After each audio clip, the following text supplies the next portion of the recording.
Hello guys, welcome to a 4E TV live stream. Thank you for joining in. Guys, today I'm going to talk to you about the best strategy for couples to win the Greek lottery. Okay? I'll be the first person to tell you that don't believe anybody who will tell you that they can help you win the lotto or do this and you will win. They have the best ideas, the best advice, the best way to feel it so that you can win. I'll be the first person to tell you that that is not true. But there's a strategy that you can use to increase your chances of getting selected, especially if you are a couple from different countries. Okay? Now, when I say a couple from different countries, I'm talking about somebody who is married to someone from a different country or someone who is married to another person of a different nationality. And that might be a nationality that is eligible for the Greek Lotto. Okay? If you're married to somebody who is from another country and they are also eligible for the Greek Lotto, this is a strategy that you can use to win the lotto. Okay, well, it is not 100% guarantee, but this can help. Okay, now the reason why I'm saying that this is a good strategy for couples who are from different countries is because when we look at the number of selection that we have, guys, I have it on my phone and I'm looking at it. The DV 2023 selections, Algeria, they selected 5,526. Okay, Algeria, they selected 5,526. In Eswatini, this country used to be called the Kingdom of Swaziland. They are now called Eswatini. They selected 5 people. Let me pick another country. In Benin, 404. In Ghana, they selected 3,398. In Guinea, 706. Okay. In Morocco, they selected 4,469. In Equatorial Guinea, they selected 4. Right? So the reason why I'm calling these numbers, you wonder, okay, what is the point of, this whole thing? Well, guys, as you can see, somebody from Eswatini, they only selected 5 people. It doesn't mean that 2024, they will not select more. But guys, from 5, they will not jump to 2,000, right? If they selected 5, this year, next year, it will not jump to 2,000. So, if you are somebody from Eswatini, and you are married to somebody from South Africa, let me find South Africa. South Africa, they selected 222. 222 people were selected from South Africa. So if you are from Eswatini and you are married to somebody from South Africa, which one do you think is better? Which country do you think is better to use as your eligibility? Both of you, your countries qualify. Your husband is from South Africa, South Africa qualifies. You are from Eswatini, Eswatini qualifies. But then in Eswatini, they selected only 5 people this year. South Africa, 222. So which one do you think is better? If I were you and I am from Eswatini and my country select only 5 people, but I'm married to somebody from South Africa, I will use the eligibility of South Africa because my chances of getting selected in South Africa is what? Higher. Let me give you another example. Okay. Togo has this year they selected 1,036 people from Togo. Okay. If you are a Ghanaian, Ghana, they selected 3,398. If you are a Ghanaian married to a Togolese, what do you think will be the best country to use?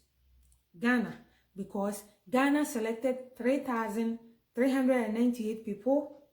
Togo is only 1,036.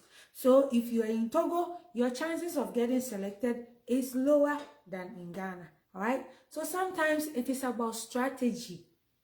It is about strategy. Okay? Let me give you another example. And it's not just Africa. It is all over the world. Okay? Let me give you Norway. Norway, they only selected 4 people. Only 4. So let's say you are a Ghanaian. You are now in Norway. You are married to somebody in Norway. You are like, hey, let me use, maybe when I say I'm from Norway, because of my wife, I have naturalized. Let me use that, it will help me. They only selected 4 people from there. If you go and use that country, guess what? 4 people. You might not get the chance. So you have to use strategy. If you're using your spouse's country, you have to compare the number of people they selected from that country and see that, you know, honey, your country, they only selected 23 people. And I'm talking about Malawi. If you're from Malawi, this year they selected 23. Last year, I think it was 27. So even if the number is going to go up, it does not double astronomically.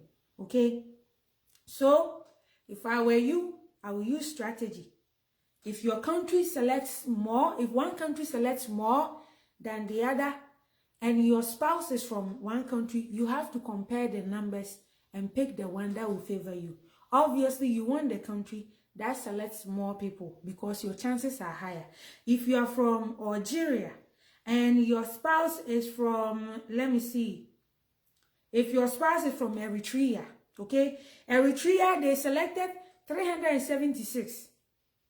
And your husband or your wife is from Algeria, where they selected 5,526. Where do you think will be smarter to pick? It's better you use your spouse who's from Algeria because their country, they select plenty. In your own country, if let's say 2 million people apply, they are selecting only 376 compared to 5,526 in another country. So please just be smart about this thing. And that is a good way and a good strategy for couples who are from different countries. Okay? Couples who are from different countries. If you are from the same country, then you don't have any other strategy other than to use your home country. If you are a couple and you're from the same country, well, then if both of you qualify, if both of you have the secondary school education or senior high school education, and your grades are good per the requirements of the embassies, then you can both apply. The husband can apply and put the wife under him, and then the husband can also apply for the wife and put himself under her. Okay? So on the application, there's always a principal applicant. Those of you who are not married, there will be just one applicant. If you're married, if you are unmarried, you have never been married, you don't have children, it will just be the principal applicant, which is the main applicant, just you. But if you are not married and you have children, then guess what? It will be you, and then your children will be your derivatives. Guys, those of you who did elective maths, right? Calculus, derivatives. You see the derivative sign. That is what you are getting. The derivatives are under the principal applicant. Okay? Those of you who have children, you cannot put yourself under your children's application. It doesn't work that way. It flows, it trickles from top down. It doesn't go down from to up. Okay? So if you are a mother or a father and your child also has good grades and they qualify and you're applying for them, don't put yourself under. It trickles up. It's from the parents to the children, not children to the parents. It doesn't go up that way, especially for the DV lottery application, okay? So make sure that you are following the rules. Theophilo, is that... Or it's over already. Hey, Theophilo, I've been talking about this November 8th, you. Guys, you will kill me, oh. You will kill me on this place. I've been screaming. I've been posting every time that registration ends on November 8th. And guys, be serious, I beg. Okay, you people will not give me blood pressure on this page. All right. So, those of you who are married to other people from other countries know that you can borrow eligibility. And when you're borrowing eligibility, the only thing you will change on the application is question number 6. When you're borrowing eligibility, which means that you're using your spouse as a means to qualify. You want to use the qualification, borrow eligibility from your spouse's country. Then on question number 6, that is the only thing that you change. So let's say you were in Nigeria and you're applying for the lotto. You will feel they ask you, where were you born? If you were born in Enugu, you put there Enugu. You don't go and change it and use your wife's hometown or your husband's hometown. It is only question number 6, that is where you change things. There's only question number 6 that you change if you're borrowing eligibility. So as I said, if you're also a Ghanaian and you're married to somebody who is from Algeria, obviously you see that Algeria, they select over 2,000, they selected over 2,000 people more than Ghana.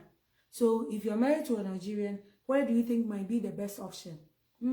So sometimes you just have to look at the numbers and pick something that will work for you. All right, so guys, this was just a quick and short video that I wanted to talk to you guys about. I just wanted to make it real quick so that those of you who are looking at this opportunity can use that. Don't forget that registration is going to end on November 8th. It's going to be 12 noon in New York, and it will be GMT -5. GMT -5 in New York. Okay, my time will be -6. In New York, it will be -5. So wherever you are, you look at the GMT, you use the UTC and then add GMT. You get the time conversion. So that means that it will be 5 p.m. in Ghana. If your time zone is UTC +1, then it will be 6 p.m. in your country. If it's UTC +2, it will be 7 p.m. UTC +3, it will be 8 p.m. right? You add that number to the GMT number. Okay, that's how you convert the time. All right, so guys, make sure that you apply on time. You don't wait till last days. Today is November 6th here in America, but you don't want to wait till it's too late. When it's too late, then it's too late. There's nothing they can do for you. Nobody, you can't explain anything to anybody. And people have already been talking about the website acting funny. So you don't want to wait until the last day and then you see funny things and then you complain. All right, so guys, this was just a quick video for you, those of you who are married to people from other countries. This is the best strategy to use to get selected.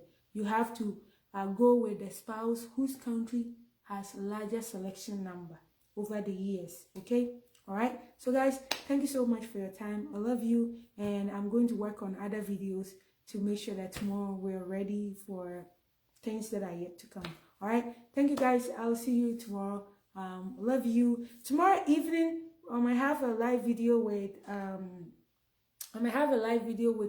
Choco Millionaire. So guys, stay tuned. Those of you who have not followed this page, please follow this page so that when the notification comes, you will be notified. Okay, we want to make sure that you get your registration done. Yes, Jane, thanks for joining in. Yeah, so those of you who have applied, I wish you the best of luck. But Tuesday will be the last day, kwata. Last day, kwata. There's nothing we can do after Tuesday, when it's 12 in the afternoon in New York. Please don't think it's midnight too. The 12 is, they are not talking about midnight, so that you say, oh, me, I thought they said it was when it's midnight in New York. No, it is afternoon, 12. So in your country, if you're in Kenya, it might be 8 p.m. If you are in Ghana, it will be 5 p.m. Don't reverse the time because of your procrastination. You want to change things, okay? So do that. And I'll see you guys tomorrow on the live video. Please like the page, follow the page. Make sure you follow the page so that whenever I come on live, you get notification. And also, guys, subscribe to the YouTube channel because I'm trying to hit 10K subscribers. I'm almost there. I only need 25. Please subscribe if you haven't. Do so that I can hit my target now. Right? Thank you so much for your time. I love you, and I'll see you guys tomorrow. Bye bye.